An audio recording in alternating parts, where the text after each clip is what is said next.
Models of morphological knowledge.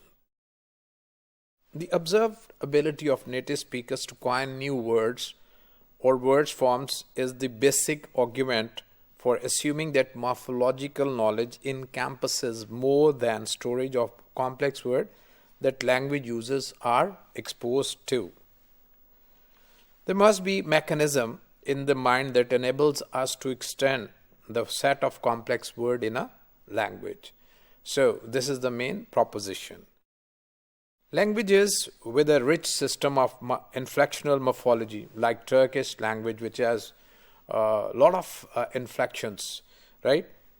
Such as Turkish, it would even be quite absurd to assume that all these forms are memorized as such, because there are a lot of inflections of Turkish languages of the words.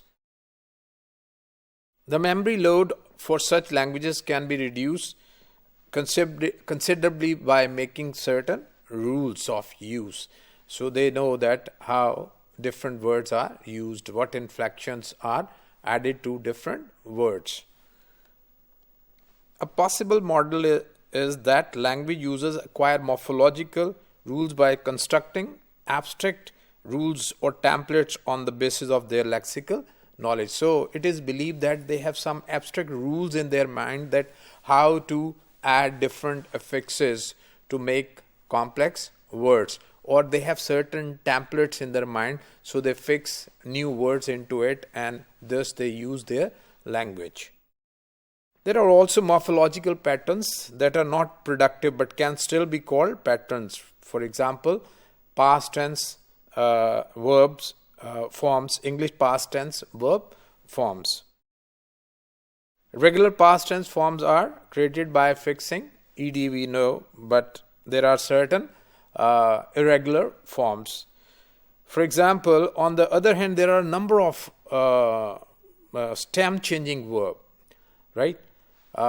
Like bring, like sing, like ring, in which there is some change of stems. There is some vowel change in the past forms. Let's take three things: ring, sing, and spring. Three things in which we have ing in the first form, ang in the second form, and ung in the third form, right? They are different forms. Generally, there are few words of this type, and some of them are before you: ring, sing, spring, drink, shrink, sink, and sting, right? The class of verbs with this kind of vowel alternation will normally not be extended. You cannot use the same.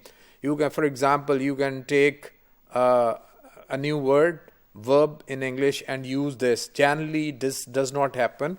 If we take any word from another language, that is made past on the basis of the regular ed pattern. It is clear that native speakers of English are able to recognize the abstract pattern involved. What makes them ring, rang, and rung in their minds. Some speakers tend to also inflect the verb to bring as brang. For example, we know that bring, brought. The past tense is different with bring, though it has ing, right?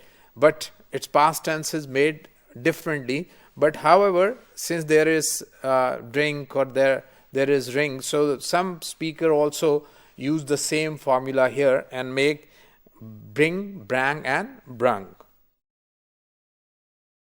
If people are asked to make the past tense forms of non-existing verbs with a similar phonological makeup, for example, let's think of a word which has ing in its first form, right? So it is expected that they tend to come up with either a splang or splung on the basis of the very frequently used words with ing, ang, and ung. Some verbs once regular have changed into plural. For example, change into irregular ones. For example, dive has dove in American English instead of dived.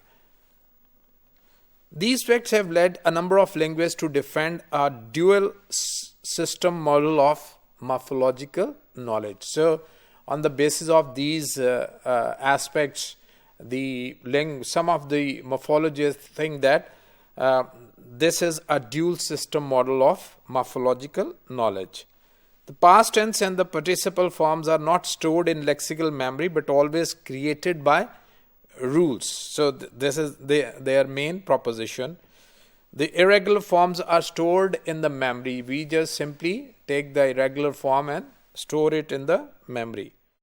These stored irregular forms are linked to each other in an associative way. They are associated to other, and thus the language user will be able to discover similarity patterns such as ing, ang, and ang.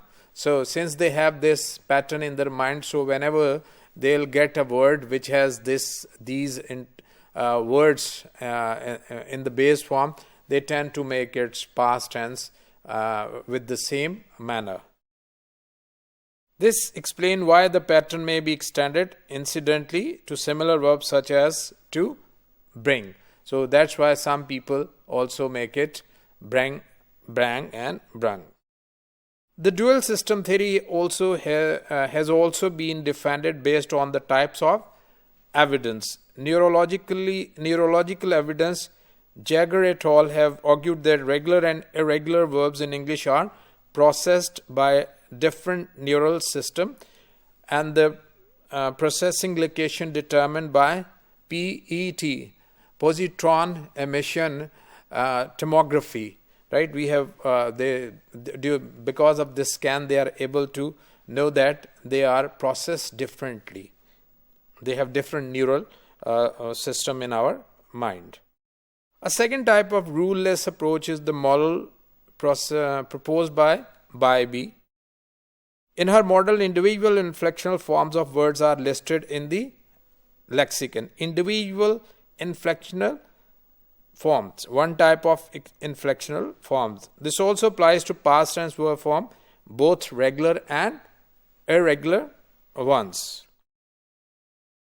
The irregularities in the formal relationship between present tense and the past tense forms are captured by abstract schemas that can be constructed on the basis of sets of words. So, the past form and present form are captured by abstract. There are some abstract schemas. Schema refers to our learning of new words in our minds, right? So they are like a storehouse in our memory. So there are some abstract schemas that can be constructed on the basis of sets of these words in the mind. A third single system approach without rule is the analogy-based model, where we compare words. To be sure, analogy has been recognized as a source of new complex forms in all kind of morphological models. That we have seen that how do we recognize word on the basis of an analogy, similarity. In the case, a new word formed on the basis of a related existing word without an abstract morphological template being involved.